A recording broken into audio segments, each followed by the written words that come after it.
वीरभद्र सिंह जननायक थे। हिमाचल प्रदेश के इतिहास में ऐसा चेहरा न पैदा हुआ है न पैदा होगा, ऐसा मेरा मानना है। उनने गरीब अमीर सभी के लिए काम किया। आप जात पात, ऊंच नीच व क्षेत्रवाद के ऊपर उठकर उन्होंने प्रदेश की उन्नति के लिए काम किया। नमस्कार मित्रों, आज मुझे प्रसन्नता है कि माननीय सुक्खू सरकार ने वीरभद्र सिंह जी की प्रतिमा रिज मैदान पर स्थापित की है। ये ऐसे जननायक को एक श्रद्धांजलि मानी जाएगी जिन्होंने इस प्रदेश के लिए बहुत कुछ दिया। हमने जीवन काल में बहुत नेता देखे। मैं तो यही काम करता रहा हूँ। बचपन से लेकर मुझे इसका शौक़ रहा है, इसलिए अपने विचारों को मैं व्यक्त करता रहता हूँ। परमार साहब से लेकर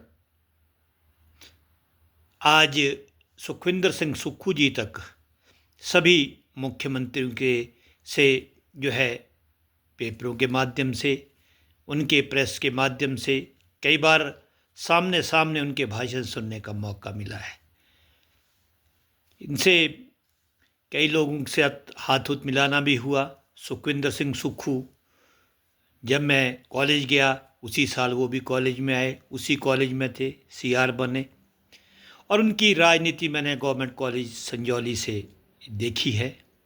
तो वीरभद्र सिंह जी के बारे में जब मैं कहना चाहता हूँ, वीरभद्र सिंह ऐसे जननायक थे जिनने क्षेत्रवाद को कभी नहीं माना। अपने क्षेत्र की उन्नति के लिए उन्होंने विशेष ध्यान दिया। अगर रामपुर रोडू की बात करते हैं तो उनने बहुत दुर्गम क्षेत्र थे, उन दुर्गम क्षेत्र को एक सही तौर पर जो है देश प्रदेश की मुख्य धारा में लोगों को न्याय देने का काम उन्होंने किया। ये ऐसे दुर्गम क्षेत्र थे जहाँ पर विकास बहुत कम हुआ था। उन्होंने अपने कॉन्स्टिट्यूंसियों को बहुत अच्छी तरह से जो है अपना योगदान दिया। एक सच्चे नेता की यही निशानी होती है कि वो अपने कॉन्स्टिट्यूंसी को पहले देखे, उसके बाद पूरे प्रदेश को देखे, क्योंकि अगर उसकी अपना क्षेत्र ही डेवलप नहीं है तो पूरा प्रदेश तो डेवलप होने की संभावनाएं ना के बराबर होती है। भ्रष्टाचार बढ़ता है, उन्नति के रास्ते बंद होते हैं। परमार साहब को भी मैंने देखा, बागथन का इलाका उनका रहा है, मुझे वहाँ जाने का भी मौका मिला। बहुत दुर्गम क्षेत्र है, लेकिन परमार साहब ने जो गिरिपार का इलाका है बहुत पिछड़ा रहा, शिलाई का इलाका बहुत पिछड़ा रहा, पच्छाद का इलाका, पूरा सिरमौर ही बहुत पिछड़ा रहा। सर परमार साहब ने अपने ज़िले के लिए वो बहुत ही कम योगदान दिया। उसको परमार साहब को प्रदेश निर्माता कहा जाता है, लेकिन मेरा मानना है कि निर्माता का काम अपने क्षेत्र का विकास करना भी होता है। ना तो बहुत तेज़ी से प्रदेश का विकास हो पाया, ना ही क्षेत्र का विकास हुआ। वीरभद्र सिंह जो कि राजसी पृष्ठभूमि से आते थे, लेकिन राजसी पृष्ठभूमि से आने के बाद भी उनके व्यक्तित्व में वो शक्ति थी, वो अपने आप को एक ऐसा व्यक्तित्व वीरभद्र सिंह जी का था कि कोई भी विपक्षी हो, पक्ष हो, विपक्ष हो, खींचा चला जाता था। अपने काल में 6 बार के मुख्यमंत्री रहे, लोकसभा के सदस्य रहे। प्रदेश पहले जब 1900 जो है पहली बार 1900 जब लोकसभा के मेंबर बने तो उप मंत्री रहे। कैबिनेट मंत्री के रूप में भी वो मनमोहन सिंह जी की गवर्नमेंट में रहे। बहुत ऊंचे ऊंचे पदों पर रहे और माँ भीमा काली के सच्चे भगत थे, सच्चे हिंदू थे, सच्चे सनातनी थे। सनातन धर्म से उनको बेहद लगाव था। उनका पुत्र भी जो विक्रमादित्य सिंह है, उनका भी लगाव है। उनने भी अयोध्या के लिए जो है अपना समर्पण व्यक्त किया है, जिससे सराहनीय है। लेकिन वीरभद्र जैसी शख्सियत जो है बार बार जन्म नहीं लेती। मैं ठाकुर रामलाल जी रहे, आपके शांता कुमार जी रहे, प्रेम कुमार धूमल जी रहे, आपके जयराम जी रहे, अब सुक्खू जी हैं। सब मुख्यमंत्रियों का मैं थोड़ा बहुत जानकारी रखता हूँ। जयराम ठाकुर इनमें से सबसे ईमानदार छवि के व्यक्ति थे। जब एक गरीब घर से आते थे और जयराम जी ने ईमानदारी से काम किया, इसमें कोई शक नहीं है। इसीलिए मंडी क्षेत्र में वो भी जननायक की भूमिका में है और अपने जो सराज का क्षेत्र है उसमें वो भी जननायक है, ऐसा मेरा मानना है। लेकिन वीरभद्र जैसी शख्सियत का जो है उसके लिए उनको बहुत प्रयास करने होंगे। बाकी अगर धूमल साहब की बात करें, धूमल साहब का कार्यकाल तो वीरभद्र सिंह जी के साथ लड़ाई में केसों में ही चला गया।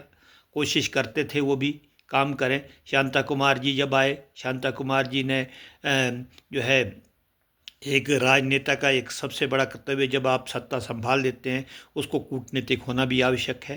कूटनीति का मतलब ये है कि वो क्षेत्रवाद की बात ना करे, ना ही ऐसी समस्या में अपने आप को उलझाए जिससे उनको बाहर निकलना मुश्किल हो जाए।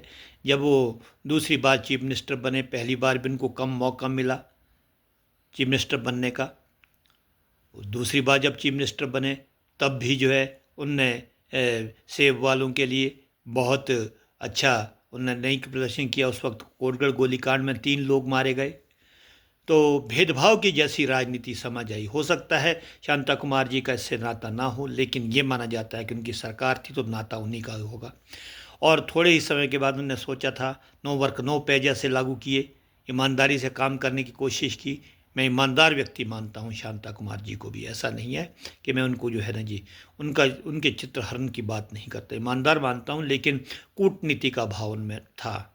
जब वो एक स्वच्छ किस्म की भूमिका निभाने की बात करते हैं, जब सहकारिता कोऑपरेटिव मिनिस्टर रहे दिल्ली में तो मोदी साहब की उनने जो है ना खिलाफत की, जिसके कारण उनको पद छोड़ना पड़ा। उसके बाद राजनीति शून्य में ही चली गई लगभग। तो वीरभद्र सिंह जी जैसा जननायक होना बहुत मुश्किल है। उनने सभी वर्ग के लोगों के लिए काम किया, मेरा ऐसा मानना है। वो सब वर्ग के लिए काम करते थे।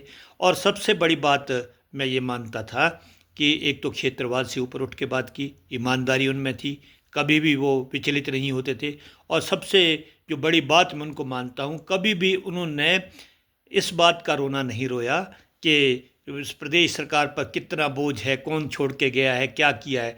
अब मुख्यमंत्री थे तो मुख्यमंत्री का ये काम था कि चाहे कोई भी परिस्थितियाँ आए तो मुख्यमंत्री का एक प्रयास होता है, एक पिता होता है मुख्यमंत्री प्रदेश का, उसका कार्य है कि धन का सृजन करे, कहीं से भी धन इकट्ठा करे और जनहित के कार्य को जो है जनहित के कार्य को करता रहे, चाहे उसके लिए कितने कॉम्प्रोमाइज़ भी करने पड़े। मोदी जी दिल्ली में थे अभी 2014 में जब आए, तब भी मोदी जी के साथ उन्होंने अच्छे संबंध बनाने की कोशिश की ताकि प्रदेश का जो विकास है वो बाधित ना हो। अब सुक्खू सरकार में यही कमी है। अब इतने समय इनको हो गया है 22 से लेकर सत्ता में आए हुए। अब आप देख सकते हैं कि विकास के कर्मचारियों के हित तो बहुत ही पीछे चले गए हैं। कर्मचारियों को जो है उनके डीए वगैरह नहीं मिल रहे हैं, उनका 2016 का एरियर नहीं मिल रहा है। डीए को जो है तरसना पड़ रहा है, छोटी छोटी बातों के लिए तरसना पड़ रहा है। और सिर्फ क्या रोना रो रहे हैं कि पिछली सरकार ने इतना लोन, अपने आप पता नहीं कितना लोन ले लिया।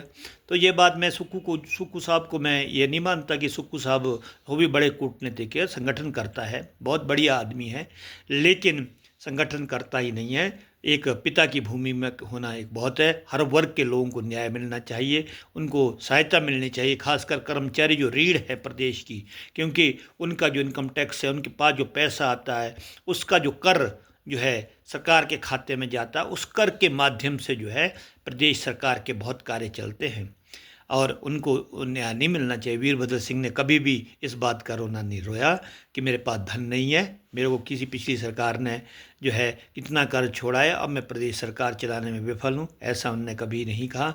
ना ही एक बार भी उनने जो है इस बात का रोना रोया कि मैं जो है ऋण की वजह से प्रदेश की विकास की गति को बाधित किया जाएगा। उन्हें पूरे प्रयास किए, कोशिश की कि सबको न्याय मिले। इन्हीं न्याय के कारण जो है इतनी बार मुख्यमंत्री रहे, कभी भी विचलित नहीं होते थे, कभी भी प्रदेश के हितों की अनदेखी नहीं करते थे और कोशिश करते थे कि सभी लोग जो है सभी लोगों को न्याय मिले। अपनी पार्टी में भी कई बार दिल्ली सरकार से भी टकराव हुआ अपनी ही पार्टी के, लेकिन उनने झुकने की बात नहीं की। प्रदेश के हितों की अनदेखी नहीं की। प्रदेश की अनदेखी जो है किसी भी व्यक्ति को, किसी भी सरकार को बहुत घातक हो सकती है। वीरभद्र सिंह जी, आप बहुत महान नेता थे। आपकी अगुवाई ने प्रदेश ने काफ़ी विकास किया है और इसलिए हम आपको याद करते हैं और हमेशा याद करते रहेंगे। मेरे मन में जैसे आपके महात्मा गांधी के लिए बहुत ज़्यादा इज्जत है और दिल्ली में मोदी सरकार है, मोदी जी के लिए इज्जत है और यहाँ पर मेरे वीरभद्र सिंह जी के लिए बहुत बड़ी इज्जत है। मैं जयराम जी की भी इज्जत करता हूँ, अन्य की भी इज्जत करता हूँ, लेकिन सुक्खू को, सरकार को वीरभद्र सिंह जी से सबक लेना चाहिए। अभी भी वक्त है, अभी भी आप प्रदेश के हितों की अनदेखी ना कीजिए, लोगों के लिए न्याय देने की बात कीजिए। मित्रों की सरकार जो है बहुत दिनों तक नहीं चलेगी।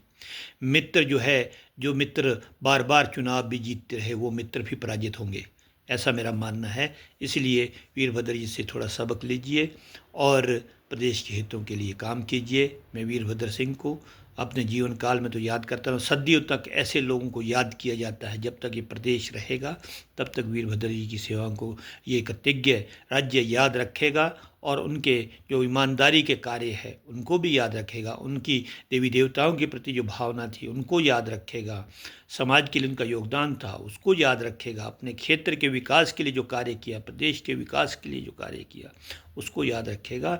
और उनकी जो प्रतिमा स्थापित हुई है, मैं सुक्खू सरकार का आभार व्यक्त करता हूँ और विक्रमादित्य जो कमज़ोर नज़र आ रहे हैं उनके भी मैं उज्जवल भविष्य की कामना करता हूँ। आप भी वीरभद्र सिंह जी के रास्ते पर चलें और प्रदेश और अपने क्षेत्र की जनता को न्याय देने का प्रयास करें, ऐसा मेरा मानना है। आपने मेरी बात सुनी, आप सभी का धन्यवाद। वीरभद्र सिंह जिंदाबाद। जय हिंद, जय हिमाचल।